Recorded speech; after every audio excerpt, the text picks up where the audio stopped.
vais donc leur interpréter un poème. C'est nul. Chaque fois qu'il fait un truc comme ça, c'est nul. Il se plante tout le temps. C'est un chier. Ça, c'est ton avis. C'est ton avis. Je ne le partage pas, mais puisque tu es là, tu vas peut-être pouvoir m'aider. Je te donne le texte. Oui. Hein, et moi, je le connais, bien entendu. Mais si jamais j'ai un trou, on va me souffler. Oui. Une chaise, tout sera mieux.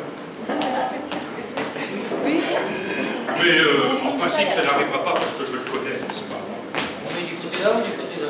S'il te plaît, te mets un peu en retrait, parce que hein? C'est quand même moi l'artiste. Un peu en retrait, ça va bien.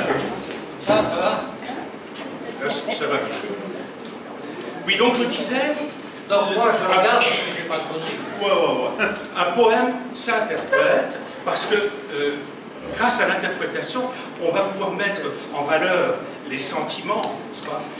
Les pensées, les macadams du poète, les états d'âme du poète. Excusez-moi, de temps en temps, ce qui peut m'arriver, c'est que j'ai la bouche qui la langue qui fourche. Ça ne m'arrive pas souvent, déjà. Ça m'arrive aussi à la chorale dont je fais partie. Mais là, ça ne se remarque pas du tout, parce que je ne suis pas le seul. Vous savez, c'est mon chorale qui s'appelle Chant-Hurlat de Betlag, je ne sais pas si vous connaissez. Chorale du 3e âge. Alors, il y en a plein qui ont la fourche qui langue. Mais c'est rare. C'est rare. Je l'ai dit?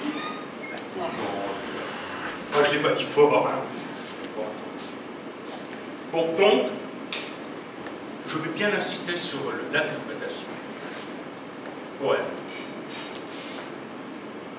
La rage. Non, l'orage. L'orage. Les cheveux sur la soupe.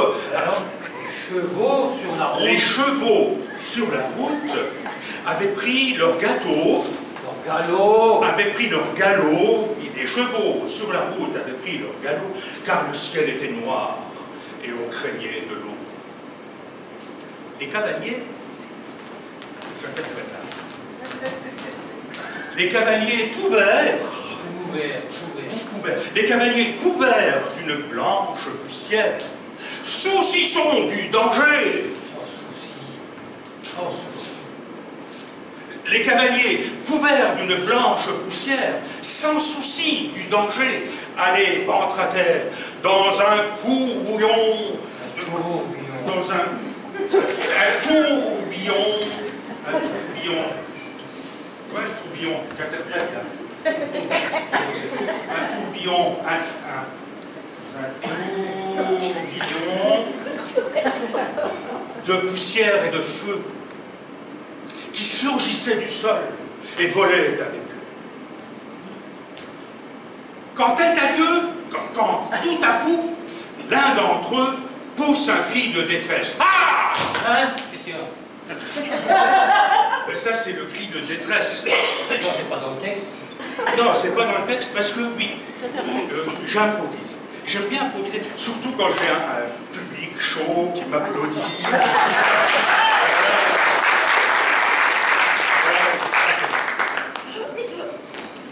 Donc, quand tout à coup, l'un d'entre eux pousse un cri de détresse, ah! Et montre du doigt son cheval et sa fesse. Qui s'affaisse? Son cheval qui s'affaisse. Son cheval qui s'affaisse. Mais l'animal fougueux, faisant de grands efforts, repartit plein d'orage. Ah, c'est maintenant le phrase. Repartit plein de rage en emportant son corps. Tout en mordant son mort. Tout en mordant. repartit plein de rage, tout en mordant son mort. L'homme, penché en avant, tirant de tout son être. J'interprète, hein.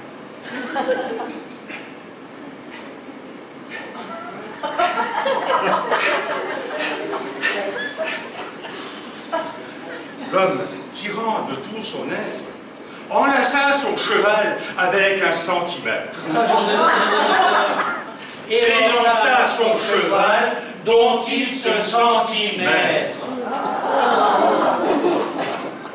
Vers un groupe arrêté qui cherchait un caprice. Un abri. Qui cherchait un abri. Un groupe arrêté qui cherchait un abri.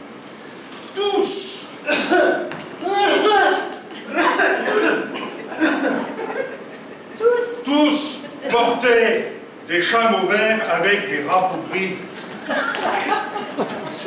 Attends.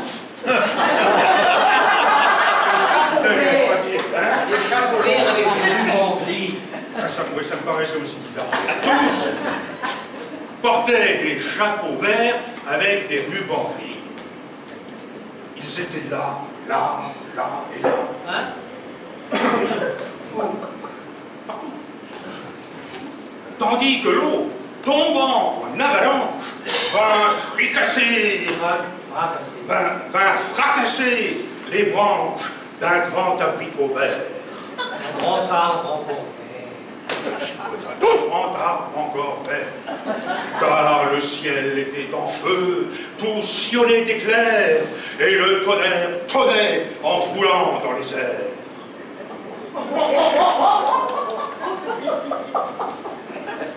Et l'on sentait partout, comme une ordure de soufre, comme une odeur de soufre, car le ciel et la terre ne formaient plus qu'un gouffre.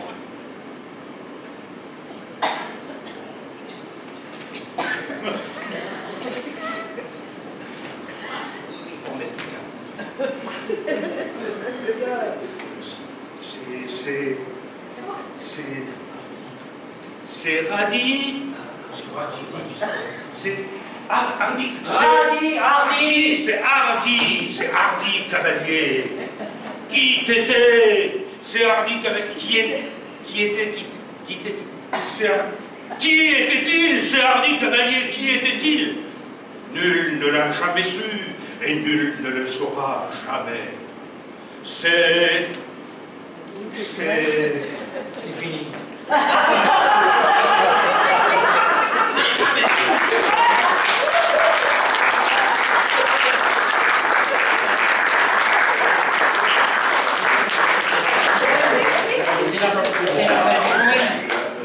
J'avais encore des choses à dire, moi. Attends, heureusement, c'était bien, c'était court. Hein? Écoute, on va laisser ces braves gens maintenant rentrer chez eux, tranquillement. Hein? Qu'est-ce que tu penses? Ça m'embête. Oui, mais attends, allez, on y va, on verra ça. L'année prochaine, à la Sainte-Céline. La Sainte-Céline? Lui aussi, il a la fourche qui dort.